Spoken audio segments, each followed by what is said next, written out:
Welcome to the West Ham Fans Premier League Roundup. For all the new subscribers, this is a series where I talk about other teams that are not West Ham. I do this every Monday. I might do it on Tuesdays depending on if there's a Monday night football in the future, etc. It might change, but it's once a week, usually on a Monday. Thank you for the support recently, everyone, especially the past few months. We are now on 170 subscribers from when I last checked yesterday. Someone could have unsubscribed or subscribed by now, but thank you anyway. The main story is that David De Gea has left Manchester United. A legend, maybe. I don't know what Man United fans think, because there's higher standards at the club, what they consider a legend.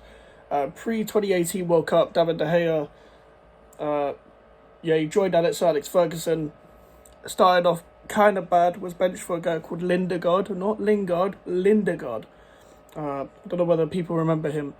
He's been through David Moyes, Ferguson obviously, Moyes, Van Gaal, Mourinho, Solskjaer, and Ten Hag. Because Rangnick was just a caretaker, so I'm not counting him. But, listen, David De Gea leaving's weird because pretty much when I started remembering football, he was Man United's goalkeeper. But Ten Hag wants someone who can distribute the ball better, I assume, and someone who can actually save a ball. So he's going to bring in Onana, which seems to be a deal that's close. And fair enough. There's not really much to report for this past week. It's been quiet. Manor Solomon's medical to Tottenham is complete, I'm pretty sure. And the same with Jurriën Timber to Arsenal as well. Obviously, Arsenal want to get all their signings finalised before their pre-season tour to America. West Ham and Tottenham are going to Australia. And I'm pretty sure they announced that before they got an Australia manager, Tottenham.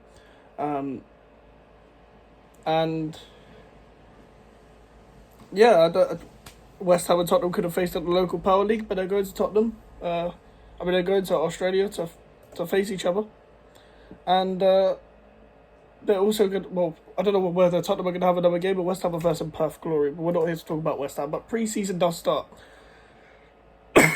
around this week.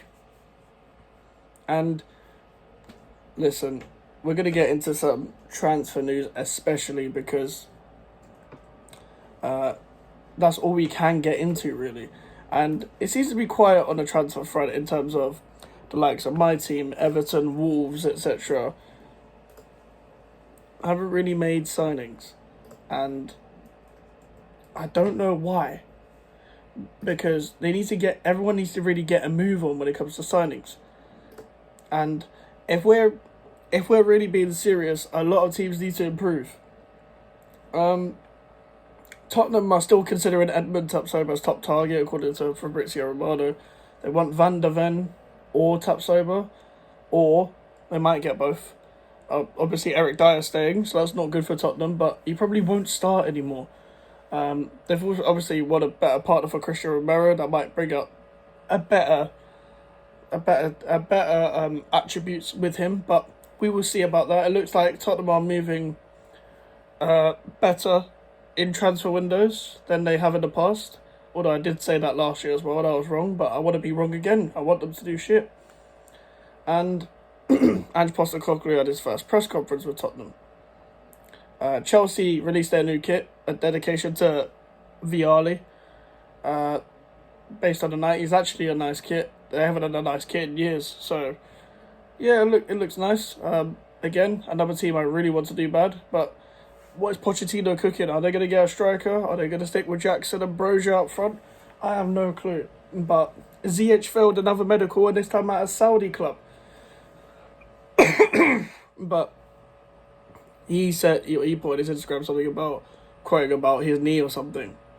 I think he's trying to hint that maybe it was all a lie, or maybe the medical was bullshit because he had no problem with his knee.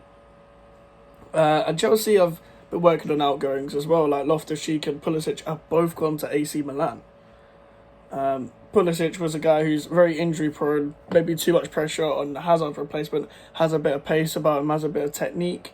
Not a bad player, lacks consistency, and yeah, injury prone. Maybe in a slower league, it'll work for someone like him and Loftus-Cheek, two injury prone players, but there's players in there, but sometimes it just doesn't work out.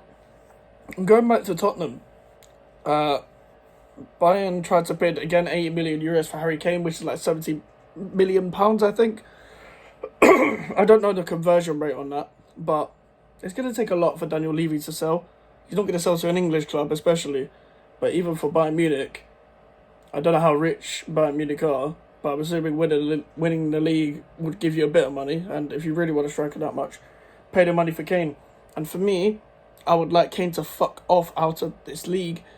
So not only does he not break the record, not only does he just not win anything with Tottenham either, because that could still happen, you never know. I know it's Tottenham, but just in case. I don't really want Kane to stay outside. I'm sick of Harry Kane, honestly. I'm sick of the prop from the media. I'm sick of people saying he's underrated when all I see is Harry Kane prop. I'm sick of every time he scores a goal against Malta, he gets hyped up like it's a goal to win the Champions League. Burnley are making signings. They've signed James Trafford, who was the saviour for the England under-21s, and they're also signing Somalia Koulibaly, who I have no idea who that is, but apparently he's from Dortmund. So Vincent Kompany is getting his men. We'll see how they do in the second season as well.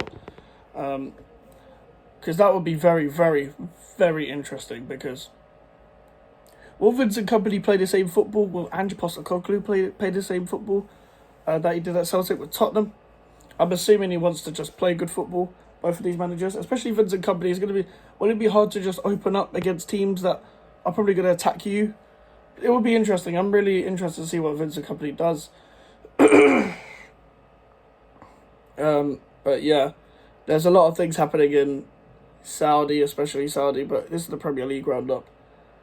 But Newcastle advancing on Harvey Barnes. I'm obviously a West Ham fan, so when I found out about that, I was angry because we were in pole position, as I keep saying, and I will continue to say. So if you want to know my opinion on Harvey Barnes, go and check out my last video. But yeah, listen, there's not much to go off. There's a pre-season coming up. We're going to see how certain teams are going to set up. Mason Mount's confirmed to Man United. Szoboszlai's confirmed to Liverpool. We will see who will Man City get as another midfielder, maybe? Or maybe we'll just put Phil Foden in there. Maybe they'll sign another winger. Will they sign Gvardiol this window as well? We will see. So, yeah. Is what it is. This is probably the least eventful West Ham fan Premier League roundup, but here you go. If you guys did like the video, leave a like on the video and subscribe if you're new. Social medias are in the description if you want to follow me, and an email for the inquiries. I'll see you guys later. Goodbye.